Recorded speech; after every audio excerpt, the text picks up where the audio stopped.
There very well may be more to your prayer when it's answered than what we are initially aware of. Hi, the Spirit fills with 2-minute Torah, day 4, the Torah portion of Vayigash. And we are at the end today of Bereshit, or Genesis chapter 45. And it says concerning the brothers in verse 25, and they went up out of Mitzrayim, came to the land of Canaan, to Yaakov their father. And they told him, saying, Joseph is still alive, and he is governor over all the land of Mitzrayim. And Yaakov's heart ceased, for he did not believe them. He fainted, or dare say, did he have a heart attack? But when they spoke to him all the words that Joseph had spoken to them, and when he saw the wagons which Joseph had sent to transport him, the spirit of Yaakov their father revived. And Israel said, Enough.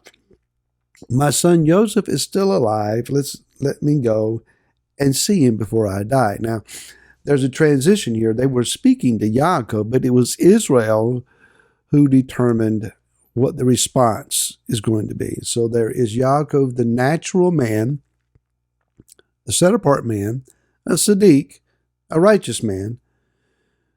But it is Israel that is named concerning prophetic movements or higher level movements than the earthly man. So we're talking about things spiritual here. And then it says in verse 1 of the next chapter, chapter 46, not Yaakov, but Israel set out with all that he had and came to Beersheba and slaughterings to the Elohim of his father Yitzhak. The slaughterings here in particular are Zevakim Shalamim. We'll talk about those in a few moments. Elohim spoke to Israel in the visions of the night and said, Yaakov, Yaakov. And he said, Here I am. And Elohim said, I am the Elohim of your father. Do not be afraid to go down to Mitzrayim, for I shall make you there into a great nation. I myself am going down with you to Mitzrayim, and I myself shall certainly bring you up again and let Joseph put his hands on your eyes. That is, Joseph will be with you until you die. A lot going on here. Beersheba is the place of covenant. This is the well of the oath, or the well of the oath of the seven.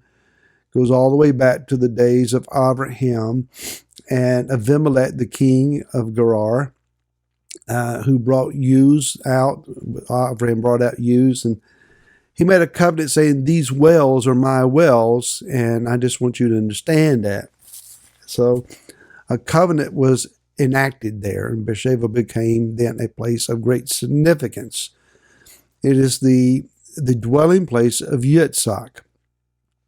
So Israel hears the message that Joseph is still alive, and whatever this long-term depression that he had been in, grieving and sorrowing, that stymied and stunted his prophetic gifting, he comes out of it and he starts having prophetic visions. Now, we don't know that this is overnight, but it would seem in very quick order.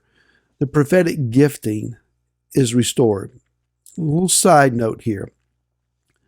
Your callings and your giftings do not always operate at the highest potential. If you have a gift, if you have a calling, if you have a discerned purpose in the kingdom, in order for that to be at its best, most effective best, it takes time to develop it. Just because you have a gift doesn't mean it's in full operation. It needs to be developed. Yah needs to train you and equip you. It takes time of prayer.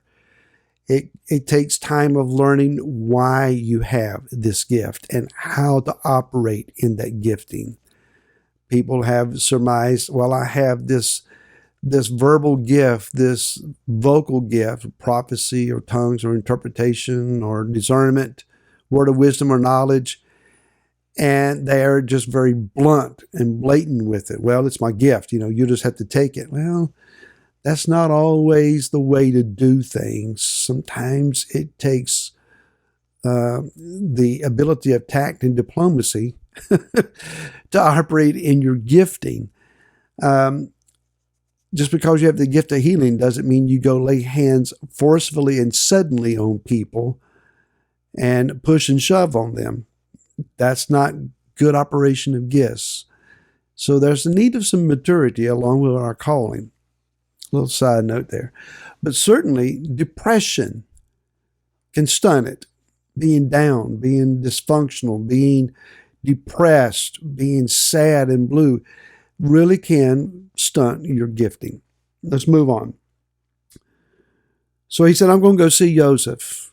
He perks up, gets his family together. They go to Beersheba, and Yah says to him, the reason that I am sending you to Mitzrayim is not to survive 5 years more of famine, but to build a nation.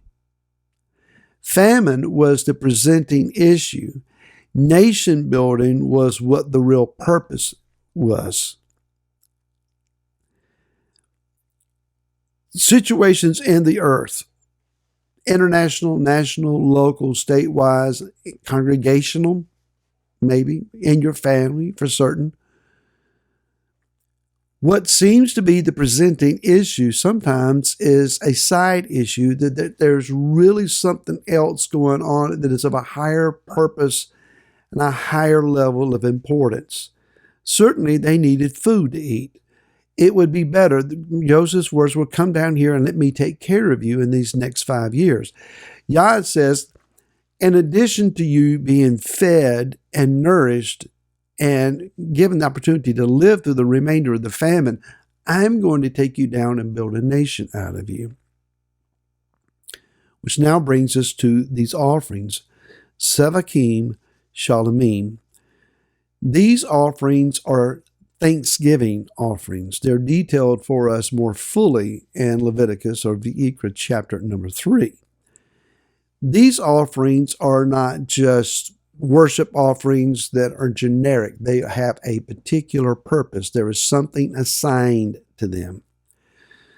And so when we understand then these offerings are specific, what are they specific for?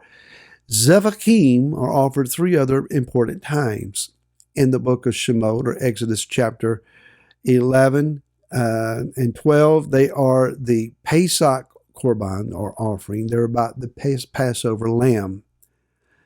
And Shemot or Exodus chapter 24. They are offerings that are offered at Mount Sinai when the book of the covenant is read to them. And then in Vayikra or Leviticus chapter 9, verse 1 through 4, they are offered at the completion of the building of the tabernacle.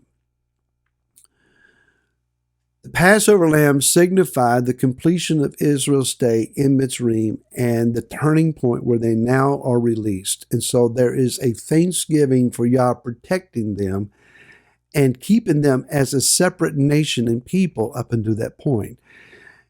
In chapter 24 of Exodus or Shemot, then we're talking about the word has been fully given. It is the crowning moment when the word of Yah is announced and the people receive it. And then, of course, the completion of the Mishkan. So when Yaakov, Israel, is offering these offerings, what is he signifying the completion of? This is important. You see, the Bekira, the specific blessing that Yahweh gives, not man, Yahweh gives, signifying you are the continuance of the seed that would produce the seed, the Messiah, and you are the inheritor, the heir of the land of Israel.